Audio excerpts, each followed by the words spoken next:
So first of all, here is an insistence to think about your minimum viable product. So this means that what are the 20% that will make your business work, will make it go va-voom, and stick to the minimum until you can afford to do more, or until perhaps you get investors that go, hey, that is a very good minimum viable product, and let's invest in this yoga studio or whatever you're working on. I have someone who I follow, his name is Chris Reck. He says, be the best C student. Do what you gotta do to pass. Do what you gotta do to cover your costs and make a living for yourself, okay?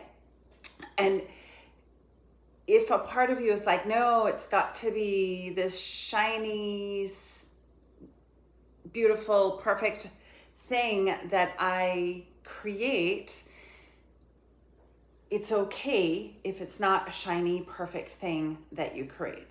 I have recorded videos where it was a horrible day, but I knew the video had to come out, and it was important that it be published. And the video went out. Would it have looked better if I had on makeup? Absolutely. Would it have been better if I had my hair blow dried? Absolutely. Did the video get out? Yes. And maybe in the future, I'll be able to re-record that video and make it better. But for now, the video is out. So think about that and avoid the pitfalls of thinking it's not perfect, so I can't do it, or thinking about all the things that aren't going well, rather than focusing on that minimum that will make it work. People want to take yoga classes. What kind of yoga classes does your demographic want to take? And supply them with those yoga classes. So some of the things that you can do is to charge what you're worth. Yoga has been proven in research to help with symptoms of autoimmune diseases, to help lower blood pressure, to increase oxygen capacity with pranayama. So what you're offering is something that is extremely valuable. It is okay to charge what the service is worth and enough to cover your costs, so that you can continue offering this very, very valuable service. All right? But you need to do research for your area. A studio in New York may charge $35 a session, $38 a session. I've seen a drop-in rate at $38 a session. But your studio may be in Salt Lake City, and the average charge for a drop-in there is $20. So do your research, price yourself in that market, and honor the value that you are offering as someone who is offering yoga classes to your community. There are solutions here. You can offer tiered pricing. Small group classes has a certain price, semi-private. There can be premium memberships for unlimited, and maybe they get a t-shirt and a yoga outfit with logos. Or you may add something on. If you become the founding member of our studio, you will get X number of private sessions from the owner of the studio, or a nutritional and a nutritional consult for free, or a sound bath workshop included. Think about things that you can packages that you can offer. Think beyond just drop-in pricing. think of 10 packs or I'm scrolling. Think about 10 packs or monthly or annuals or biannuals. And also think about the seasonality. When the weather gets nice outside, people want to be outside, especially in areas that the weather is not nice all the time. And we're kind of forced to stay inside when the weather is super bad. So when it is nice, think about discounting packages when you have a drop in attendance when it comes to seasonality.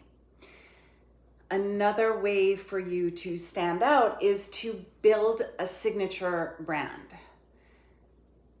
Building a signature brand means that you have a clear brand. You're not just another space with mats. So think about what kind of a niche offering you can offer. Something like trauma-informed teaching or corporate burnout recovery, prenatal classes, deep stretch, re-regulate your nervous system is a little bit more compelling than slow flow or gentle yoga. So think about what you can offer that would make your brand special.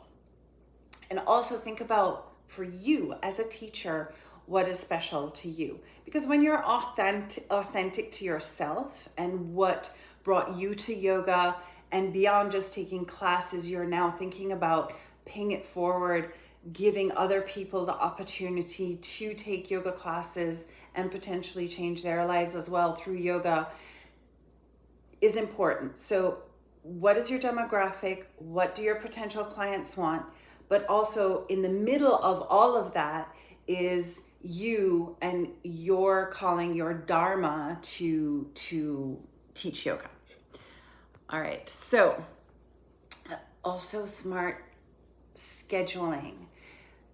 And in terms of costs and smart scheduling, it may feel like it is a luxury to sign up for a online scheduling platform. It is not. It is vital, especially if you're going to be offering a lot of classes 7 days a week. And you have a minimum amount of people who need to attend in order for you to cover the cost of the teacher. It is important that you have an online scheduling system. There are a lot more online scheduling systems now than there were 10 years ago, and a lot more scheduling systems that are much better than the big brands that were the big names 10, 15 years ago. I'm not being sponsored by any company in particular, but I have experienced the whole range of the ones that are the big name brands and that they're very, very clunky because they were made a long time ago, and brands that are more recent, less expensive, but actually work way better. So do your research. It all boils down to time. Was it Abraham Lincoln that said you need to spend X number of hours sharpening your axe before cutting down the tree? So doing your research is going to save you a lot of headache in the future. A booking software with automated texts and emails and reminders also will offer you to upsell member perks, exclusive events, early access to workshops. All of this can be offered on platforms and depending on the memberships that you choose. So that is, I wouldn't even say that is a solution. That is like a non-negotiable.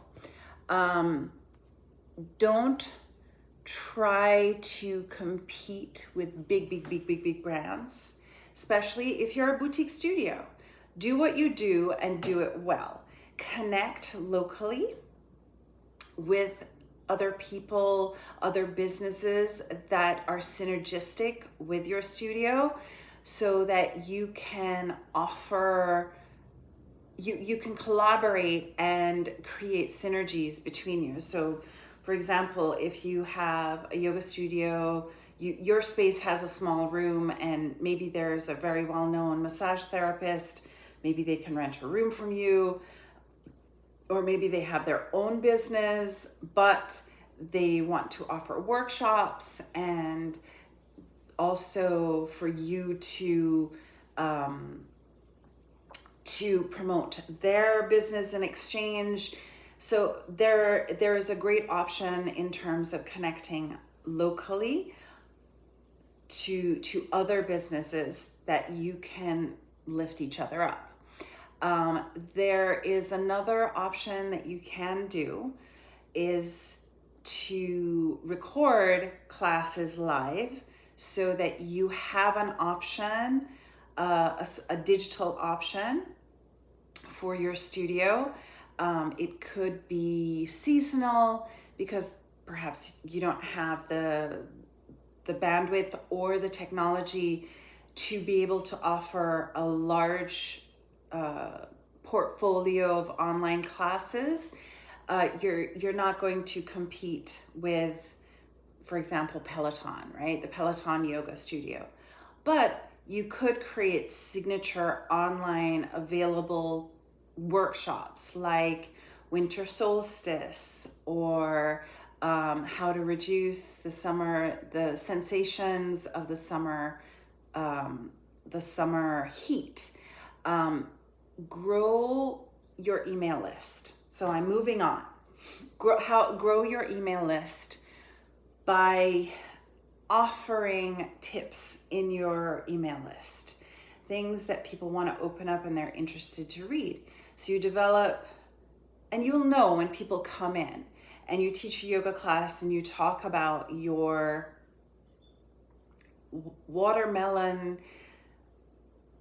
frosty that you make yourself and the qualities of watermelon, and you just made a batch, and you come into the class and people are like, oh, I want the recipe. Then that's something that your people will like in the newsletter.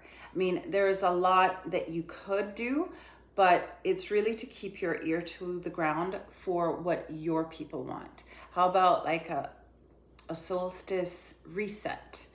Or I'm scrolling up for my notes because it's not scrolling automatically as it should.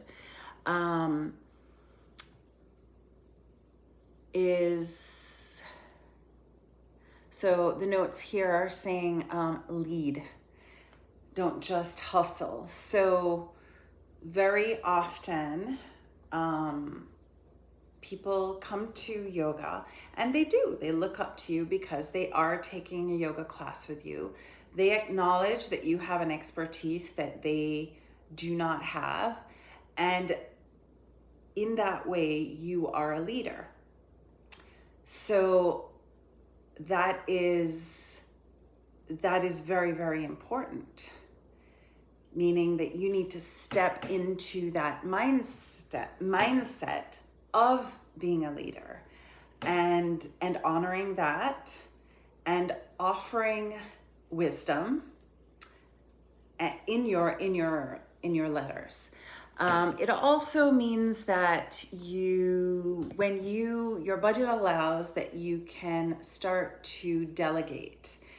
Nowadays, there are a lot of online options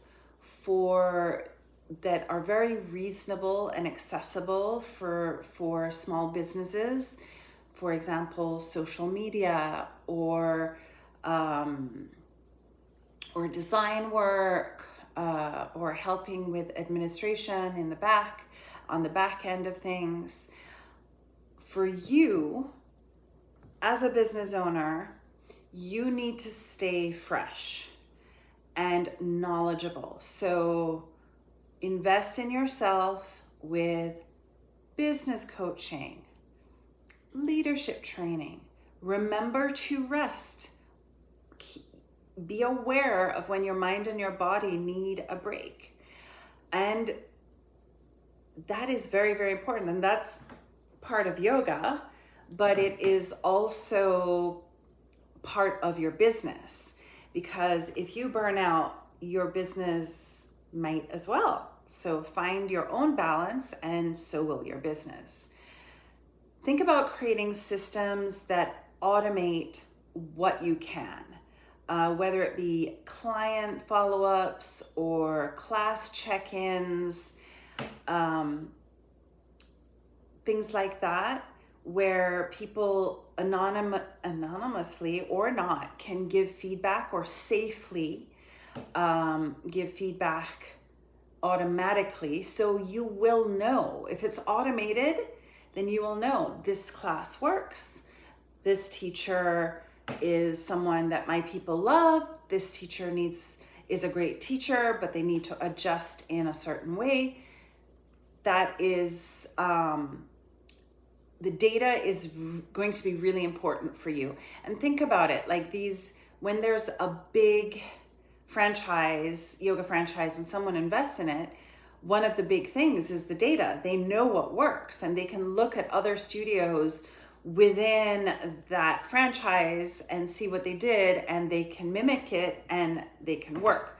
If you have these automated systems, you start creating that data for yourself, and you can adjust your classes and your offering according to the feedback that you get from these automated things. Partnering up, we spoke about partnering up. Other businesses that you can partner up with are spas, therapists, chiropractors, luxury hotels. You can co-host retreats, align with other local businesses. If you're next to a wine store, why not do a Friday night sip and yoga? You have yoga, and then the wine store would offer a tasting. These are just, a few ideas that you can definitely think about.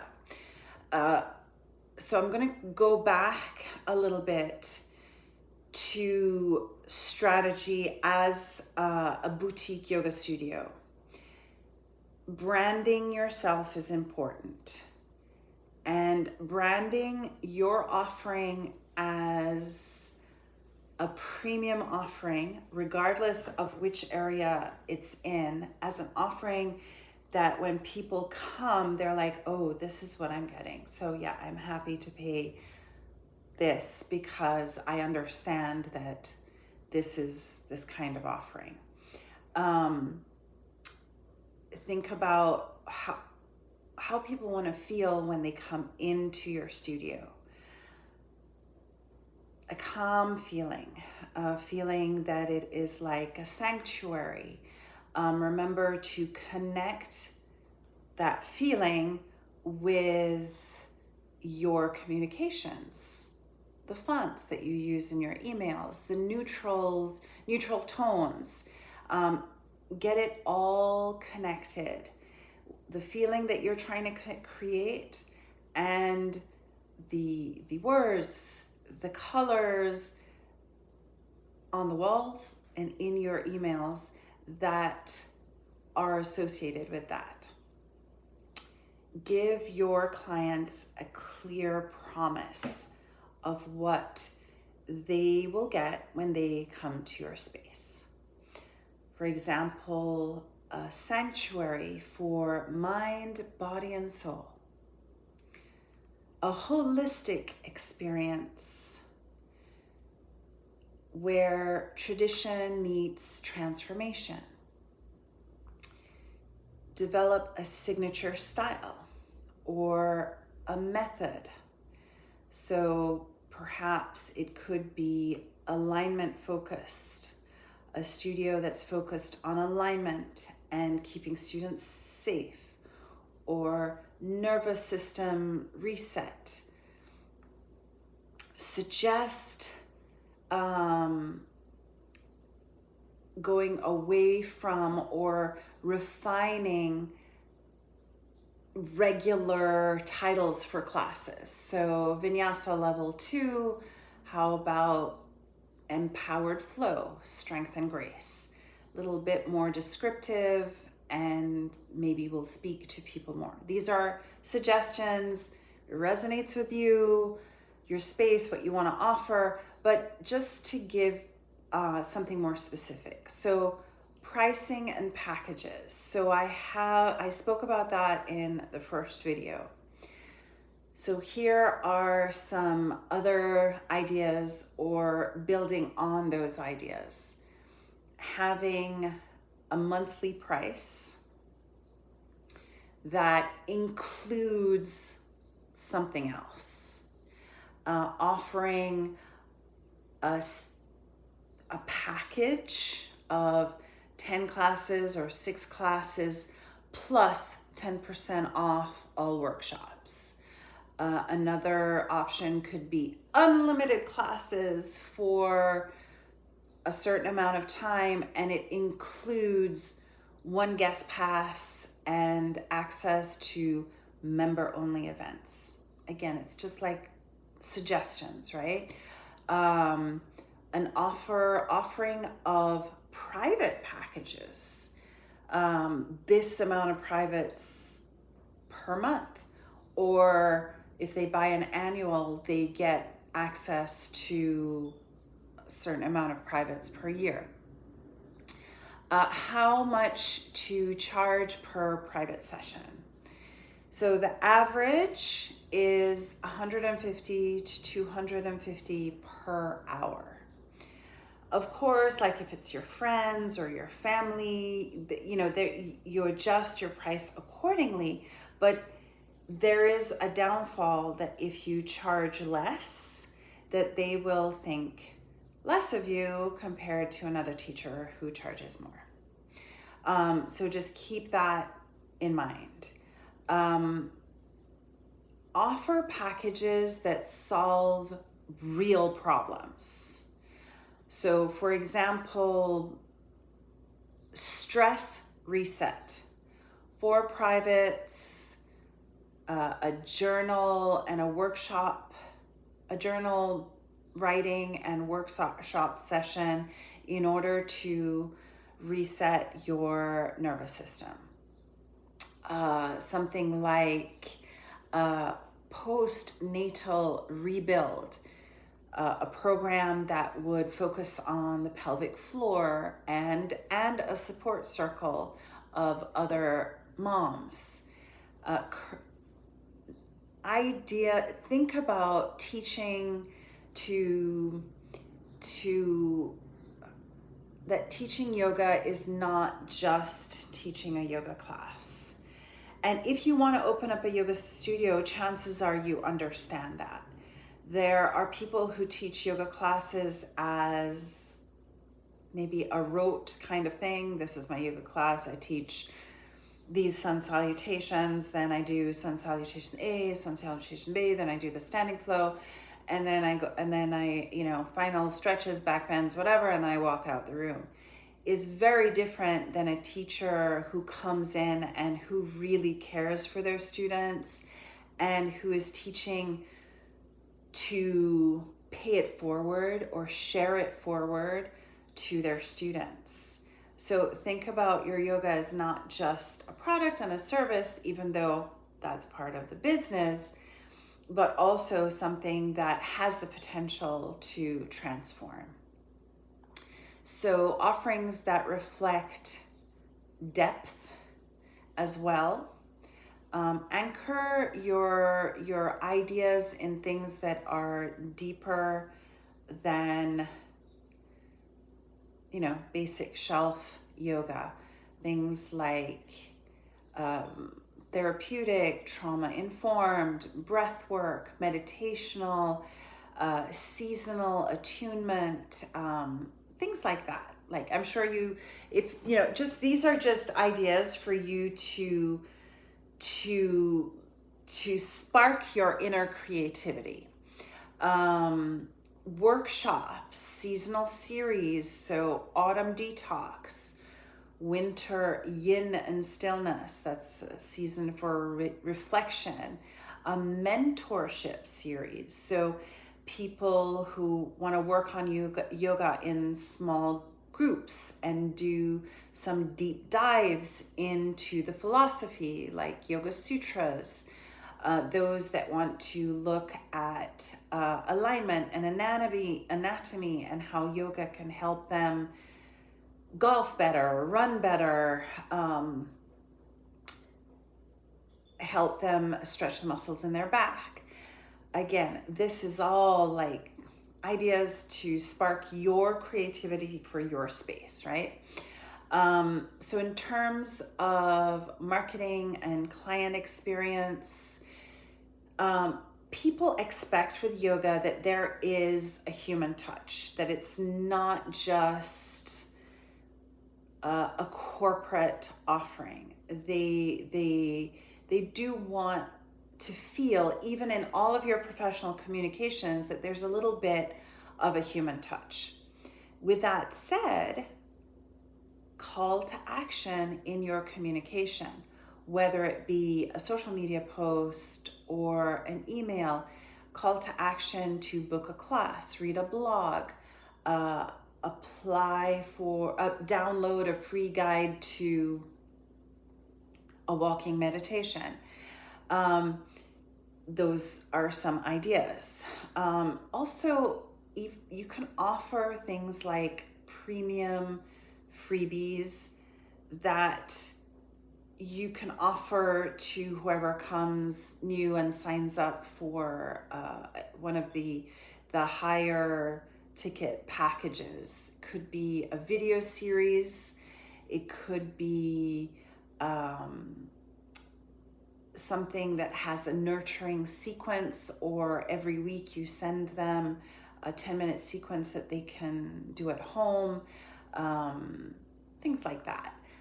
Also, when they are in the studio, there are things that do change the experience for them, and things that reinforce your brand, like branded water bottles or essential oils. There are some studios, they have the diffusers. When people walk in, it smells absolutely delicious. So some ideas for after you figured out cost and basics for the client experience. How people come in, what they experience is important for your brand as well. In terms of your back end, I did mention a lot of that to automate a lot that you can, as much as you can, and that is a really good investment. It may seem like it is an extra cost, but it's fantastic, especially since you're a boutique or a small studio. You don't have like the back end experience and the package that comes with it. This is going to really help you develop your clientele. And also, if you use like Google Business or I think Squarespace, and you connect with the Google Business, there are a lot of these automations that are integrated into those websites if you have purchased them. And so there are a lot of options that are more reasonable, but it is still an added cost and definitely something that you should invest in. When it is possible, consider hiring a studio manager, even part-time. A social media person, maybe offer an internship to college students or something, but that can really help. They can pre-program in advance. A bookkeeper is really key. If it is not your business, if it is not your profession before you became a yoga teacher or yoga studio owner, bookkeeping is really important. Also, someone who can keep an eye on cleaning and maintenance, or people who can do two of these part-time. So there are a number of options. What I've seen at a lot of studios as well is like a karma yoga offering, where the studio offers people free yoga. In exchange, they clean the studio once a week or something like that.